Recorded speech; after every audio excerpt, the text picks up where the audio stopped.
Yo, what's up guys? For today's video, let's do some chest workout. It's been a while, 1 week guys, ay ako nag-workout kay sa nakakita sa ako ang post competition, ay pre-competition.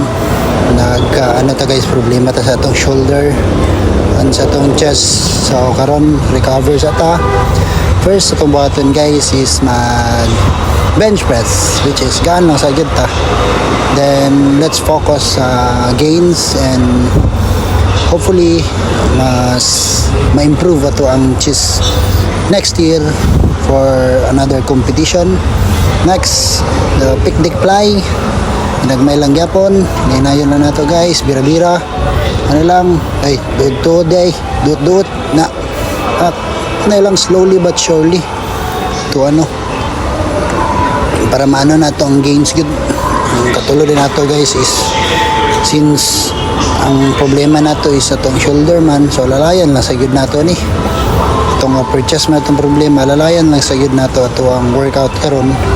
So nag-Smith machine ko guys na incline, and then next na punta kanina po na bis nga mag-dumbbell machine ta guys nga nga chest. Hinayin lang gyapon. Sunod.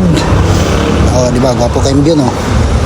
Kana guys, kan kuha na tulod-tulod na ya. Kana lang dayon pa. Kana lang gud dayon no.